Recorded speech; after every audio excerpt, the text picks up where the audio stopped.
distintos. E o arquétipo é um tipo instinto.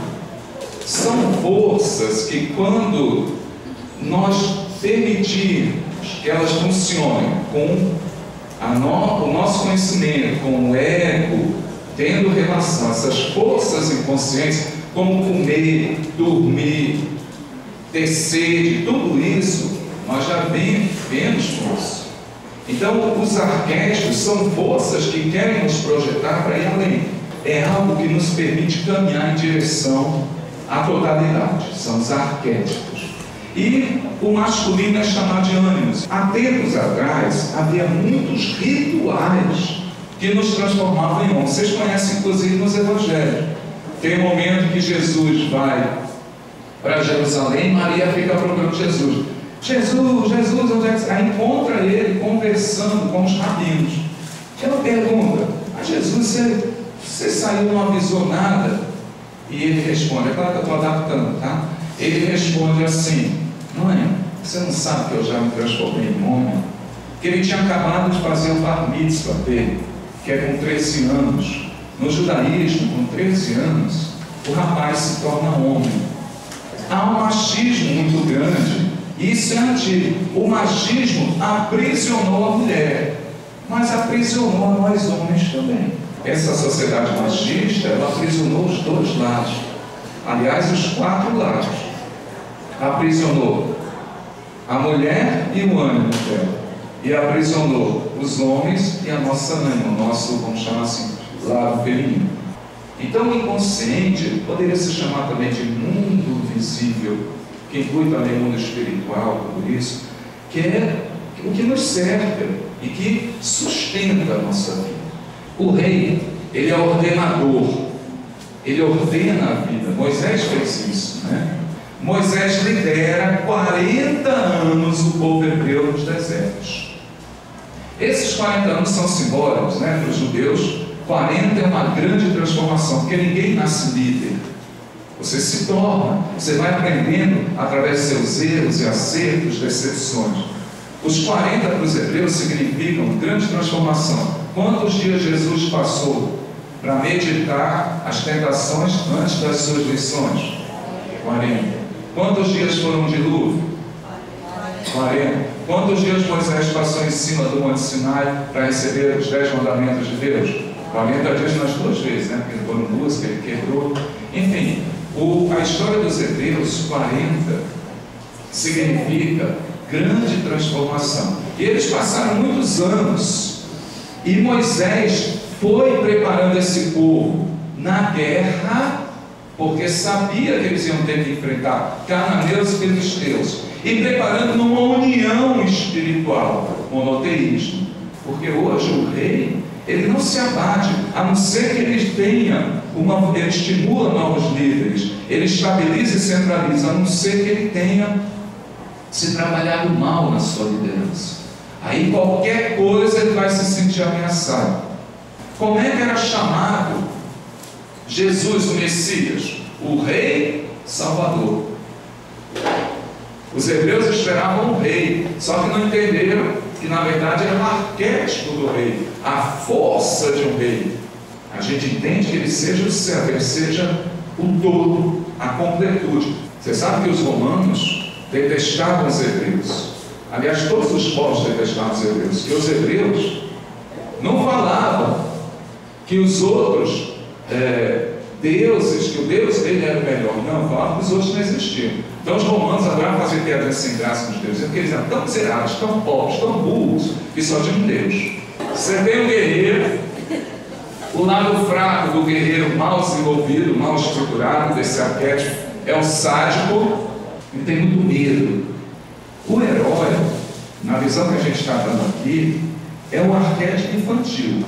Mas o herói, ele não tem limites, né? Porque ele vem da criança, vai se desenvolvendo ainda na criança, então ele acredita em coisas e superações impossíveis, ele não sabe realmente seus limites, ele nunca foi testado. E ele sai do mundo. E nesse mundo, quando ele começa a entender as coisas, ele vai se transformar num guerreiro. Mas ele é um caçador. Ele está ele busca seu objetivo. Isso é muito exigido do homem. O guerreiro tem sempre um compromisso além de si mesmo, transpessoal. Como assim? Os antigos samurais com seu shogun, enfim, o seu nobre, os cavaleiros da Tábua Redonda com o rei Arthur, mas ele tem com a sua donzela, enfim. Ele tem um compromisso além deles mesmos. Tem pessoas, por exemplo, o guerreiro, você tem muito nas casas religiosas, os guerreiros, que são aqueles que tocam para frente, que têm um compromisso. Agora ele não pode estar desequilibrado. Se ele estiver desequilibrado, ele vai achar que todo mundo tem que fazer do jeito que ele está fazendo. Aí vai se tornar um pouco sádico, ele vai impor condições. Se não chegar na tal hora, não pode. Claro que o guerreiro ele tem que ter disciplina, mas não flexibilidade. O problema, às vezes, é a sombra do guerreiro, que ele fica um pouco emocionalmente distante. Quando ele se dedica demais, vamos supor, uma pessoa, vou falar da casa espírita, vai todos os dias na casa espírita, aí a mulher diz, e lá em casa? Não está dando assistência, aqui está. Há um certo equilíbrio. Mas o problema do guerreiro é esse. Quando ele se dedica muito, ele fica emocionalmente distante, que ele cumpre uma missão maior que ele mesmo. Mas ele está ficando unilateral, ele vai se desequilibrar.